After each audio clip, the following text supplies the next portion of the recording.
Bonsoir à tous. Merci Bora pour ton introduction. Donc effectivement, aujourd'hui, nous terminons une première séquence de 48 heures de grève, après celle du 19 et 31 janvier, avec plus d'un cheminot sur 3 en grève, tout collège confondu. Cette salle de 48 heures a eu pour but à la fois de bousculer le gouvernement en continuant à nous impliquer et mobiliser dans les rendez-vous interco, et bousculer l'entreprise avec force pour la contraindre à actionner les leviers emploi-salaire qui sont de sa responsabilité. Mais pour les cheminots, la question n'est pas que là, et il est nécessaire d'aborder des régimes spéciaux. Pour les cheminotes et les cheminots, il a été créé en 1920, tenant compte de la pénibilité et du manque d'attractivité des métiers du ferroviaire, alors même que les entreprises étaient encore privées. C'est la faillite de ces mêmes entreprises qui verra la création de la SNCF en 1938, un service public unique et intégré. Le capital, au pouvoir, s'astreindra de réforme en réforme à le détruire. C'est en 2018 que la mauvaise réforme du ferroviaire, écrite par et pour le patronat, soutenue à la fois par certains partis politiques et certaines organisations syndicales, a mis fin au recrutement au statut.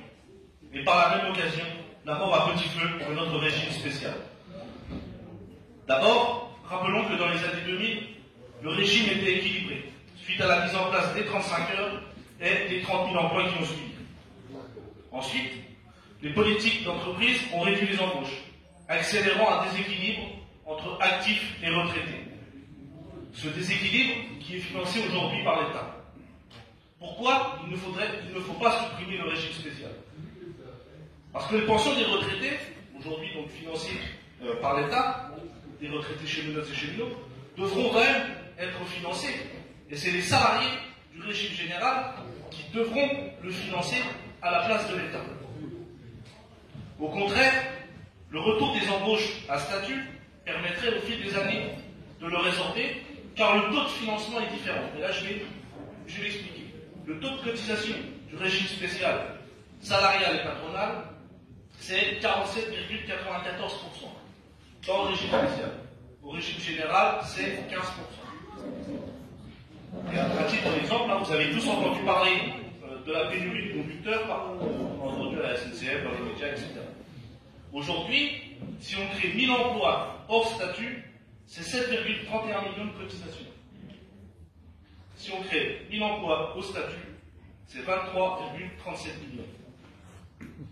Et avec l'intégration de 35 000 cheminots contractuels, donc ce qu'on appelle cheminots contractuels, c'est aujourd'hui les cheminots qui sont au régime général. Si on les intègre dans le régime spécial, comme la CGT cheminot romantique, c'est 818 millions d'euros de cotisation. Donc, il faut absolument qu'on revienne et qu'on réembauche au statut.